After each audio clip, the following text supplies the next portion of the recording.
Welcome back to all. My name is Lalchand.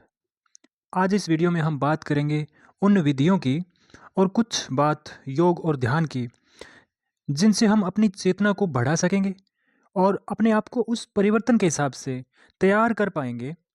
तो video बहुत ही खास है युग परिवर्तन की इस यात्रा के लिए, तो अंत तक ज़रूर मेरे साथ बने रहें।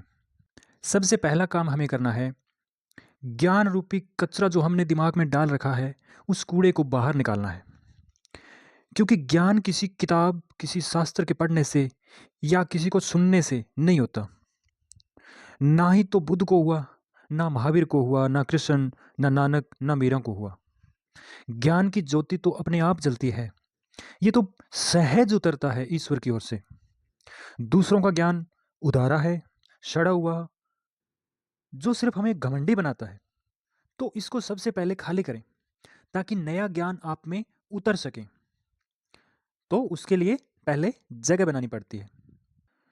दूसरा, ध्यान तब तक नहीं लगेगा जब तक हम अपने आप को बदलने की कोशिश नहीं करेंगे।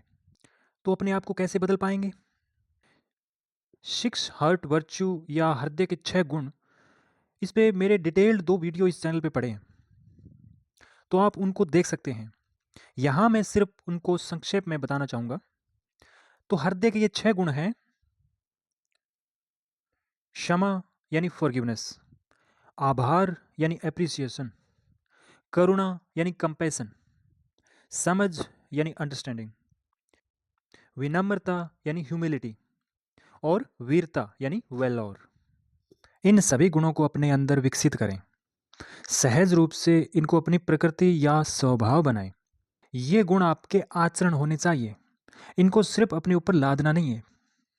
तीसरा, वैसे तो ध्यान की हजारों विधियां हमारे ऋषि मुनियों व महापुरुषों ने दी है, लेकिन ध्यान की वो विधि जो हमारी चेतना को बढ़ाए या हमारी आध्यात्मिक यात्रा को आगे ले जाए, सिर्फ वही करनी चाहिए।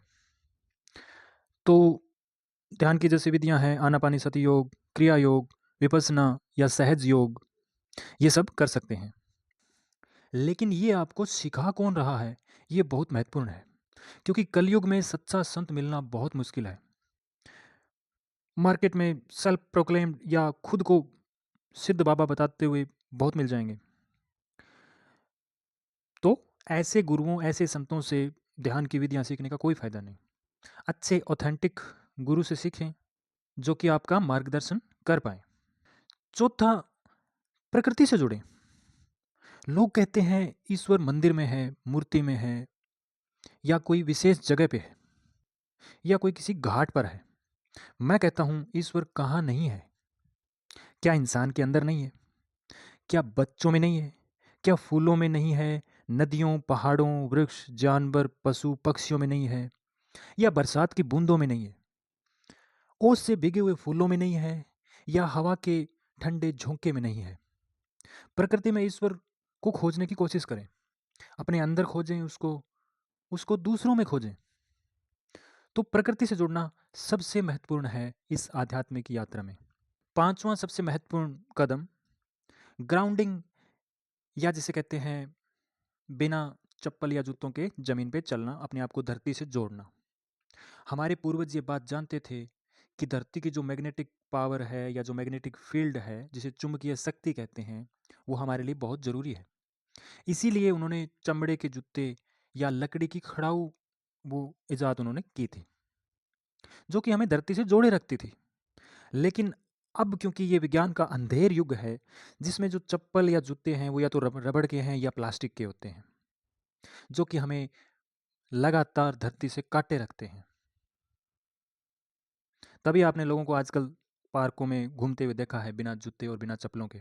तो ये वो कुछ विधियां हैं जिनसे आप अपनी इस आध्यात्मिक यात्रा में थोड़ा गति ला सकते हैं। किसी और महत्वपूर्ण विषय के बारे में जानकारी लेके मैं अगले वीडियो में आपसे फिर मिलूंगा। तब तक अपना ख्याल रखें, खुश रहें। आपका बहुत बहुत धन्यवाद।